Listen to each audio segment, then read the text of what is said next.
The Revenge, bagian 44. Red 21 plus oleh Neng Neng. Cahaya putih kekuningan yang tersemburat dari balik gumpalan awan menciptakan silau yang membuat mata lelah. Bima keluar dari kamar tempatnya menginap semalam. Wajahnya sedikit datar, berbeda dari biasanya. Bajunya yang digunakan sedikit asal dan acak-acakan. Batin pria itu masih tidak karuan. Berjalan dengan langkah malas, Bima berdiri di depan lift yang akan mengantarkannya menuju lantai bawah. Pria itu berniat pulang dan segera menuju kantor. Ada beberapa urusan yang harus diselesaikannya hari ini juga. Menyebalkan, dikala hatinya masih belum membaik karena patah hati, namun pekerjaan terus memburunya tak kenal waktu. Beberapa kali pria itu menahan kantuk dengan menguap, menggelengkan kepala berulang kali pula, berharap rasa kantuk bisa terhempas begitu saja. Sepanjang malam, pria itu tidak kunjung bisa menutup mata. Pikirannya masih berkelana entah kemana. Selamat pagi, Tuan Bima. Mark, yang baru saja keluar dari kamar Andra, tiba-tiba muncul menyapa Bima yang masih menunggu pintu lift terbuka. Jawab Bima sedikit acuh. Anda baik-baik saja. Mark mengerutkan keningnya kala menatap penampilan Bima yang sedikit tak beraturan. Aku baik-baik saja. Memangnya aku kenapa? Bima melirik Mark, asisten Andra. Mereka cukup kenal, namun tidak begitu dekat. Maaf, baju Anda kancingnya terbuka. Mark menunjuk kancing kemeja yang Bima kenakan. Kancing bawahnya memang tidak terkancing dengan benar, membuat perut six-pack Bima bisa terlihat jelas. Bima mengerang dengan kesal. Pria itu segera mengancing kemejanya, lalu berusaha memasukkan kemejanya ke dalam celana jeans yang digunakannya. Maaf, resleting celana Anda.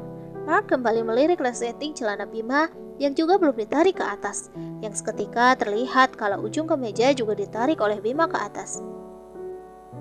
Ya Tuhan, Bima semakin kesal. Kenapa pula hari ini dia begitu teledor? Untung saja suasana begitu lengkang, mengingat ini adalah kawasan VVIP. Biar saya bantu. Mark berjongkok, lalu berusaha membantu menarik resleting celana Bima. Sementara Bima masih asik membenahi kemejanya, berusaha memasukkan kemeja ke dalam celananya. Oh Tuhan, astaga!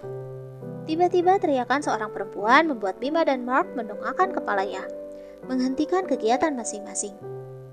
Maaf Mas Bima, sepertinya kita datang tidak tepat waktu. Bima melototkan matanya, kalau menatap Kiara yang kini tengah gelagapan menutup mulutnya. Lalu matanya memutar ke bawah. Terlihat Mark masih berusaha membantunya untuk menarik resleting celananya. Shh! Bima berteriak frustasi. Asisten Kim, apa kita menuruni tangga darurat saja? Kiara memalingkan wajahnya, menatap asisten Kim yang masih dengan wajah datarnya. Jika Nyonya bersedia, asisten Kim membimbing jalan untuk Kiara.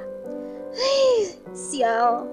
Bima menjambak rambutnya frustasi, menatap horor pada Mark yang masih bersimpuh di hadapannya. Apa yang kau lakukan? Teriak Bima kesal. Resleting celana Anda macet, Tuan. Jawab Mark kembali berdiri dengan wajah linglungnya. Apa? Hancur sudah harga diri Bima. Sementara itu Kiara tetap berjalan dengan asisten Kim di sampingnya. Asisten Kim, jangan katakan apapun mengenai apa yang kamu lihat dari Mas Bima hari ini. Peringat Kiara kemudian. Baik Nyonya. Dengan nada datar asisten Kim menanggapi. Setiap manusia selalu memiliki sisi lainnya masing-masing. Sebetulnya aku menyayangkan sisi lain dari Mas Bima. Dia pria yang sempurna. Tapi kenapa dia... sudahlah.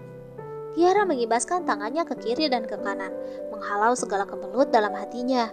Asisten Kim menanggapi dengan wajah datarnya, tidak berkata apapun lagi. Jadi, kemana kita harus menjemput Mas Andra? Kiara kembali bertanya, kala mereka sudah tiba di lobi, bersiap menaiki mobil yang sudah siaga menanti. Mereka bilang, Tuan Andra masih berada di klub. Tuan Andra sama sekali tidak mau bergerak. Beliau terlalu mabuk parah, jelas asisten Kim. Kenapa hidupku seperti ini, Asisten Kim?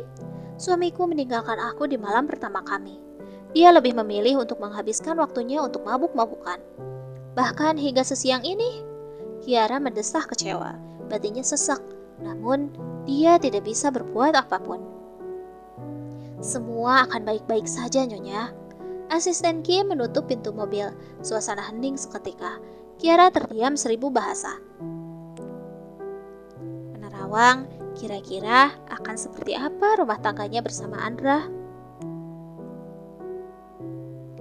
Mas Andra, Kiara mendekati sesosok pria yang tengah tertelungkup di sebuah meja bar. Pria itu kini sudah cegukan, berulang kali muntah, lalu meracau tidak jelas. Mas Andra, ini aku istrimu. Kiara mengguncang tubuh Andra yang masih terpejam. Anet? Istriku Anet? Gumam Andra meracau. Dek, seketika batin Kiara terasa ngilu. Kenapa? Kenapa semua ini harus dia dengar dari mulut Andra? Bibir Andra menggaungkan kata cinta untuknya. Namun, jauh di lubuk hati Andra, hanya nama Anet yang tersimpan. Tidakkah ini menyakitkan? Mas Andra, ayo pulang. Kiara meraih tangan Andra, namun segera dihempaskan. Anet, recawannya kemudian. Bawa Mas Andra pulang. Jangan lupa, bereskan kejadian ini. Jangan sampai ada orang luar yang tahu. Tutup mulut mereka semua yang sempat melihat Mas Andra tadi malam dan siang ini. Perintah Kiara tegas. Hati gadis itu sedikit pilu. Melangkah gontai dengan diikuti asisten Kim di belakangnya. Nyonya, kita sudah tiba. Suara asisten Kim membuyarkan lamunan Kiara. Gadis itu mengangguk lalu turun dari mobil mewah yang sudah dibukakan pintunya. Selamat datang Nyonya Kia. Sapa beberapa petugas keamanan dan pelayanan kala mereka berpapasan. Kini Kiara sudah resmi menjadi anggota keluarga Shailendra. Gadis itu resmi menyandang gelar nyonya muda di keluarga konglomerat tersebut. Selamat datang Kiara. Selamat bergabung dengan keluarga besar Shailendra. Mulai sekarang, kamu adalah putriku. Suara nyonya besar begitu menggema di ruang tengah yang berukuran luas tersebut. Kiara hanya tersenyum tipis, menerima rentangan tangan nyonya besar dengan memeluknya lembut. Terima kasih nyonya, ucap Kiara pelan. No Kia, panggil aku mama seperti Andra dan Biba memanggilku. Kamu adalah menantu keluarga Shailendra, ucap sang nyonya dengan wajah antusiasnya. Sebetulnya sejak dulu Nyonya Shailendra meminta Kiara untuk memanggilnya dengan sebutan mama. Namun Kiara menolak. Gadis itu merasa tidak pantas memanggil seorang nyonya besar yang baik untuk membesarkannya dengan panggilan mama. Gadis itu merasa sungkan. Baik mama, Kiara mengangguk patuh. Kini dia sudah menjadi istri Andra. Jadi sudah sepantasnya panggilan mama disematkan pada wanita dengan aura angker tersebut. Good girl. Nyonya besar beranjak pergi tanpa pamit menuju ruangan kerjanya. Perempuan dengan baju merah darah itu mengibaskan kipasnya sembari bersenandung ringan. Suara bernada yang jarang terdengar itu malah terdengar mengerikan. Kiara mengusap tekuknya berulang kali, lalu tersenyum kikuk pada asisten Kim yang kini tengah menatapnya datar. Mas Andra sudah tiba, tanya Kiara menoleh ke belakang. Andra dibawa dengan mobil yang berbeda. 5 menit lagi nyonya, tadi sempat terjebak macet sebentar, lapor asisten Kim detail. Baiklah, aku akan menunggu. Kiara masih berdiri tegak, dengan pandangan masih pada pintu utama. Hingga tak lama kemudian, brak! Pintu ditendang oleh kaki Andra yang baru saja datang, dengan beberapa pengawal yang berusaha menahan bobot tubuhnya. Mas Andra, Kiara bergumam, menatap Andra dengan tatapan sedih. Anet! Andra berteriak, menggaungkan sebuah nama yang kini membuat Kiara muak.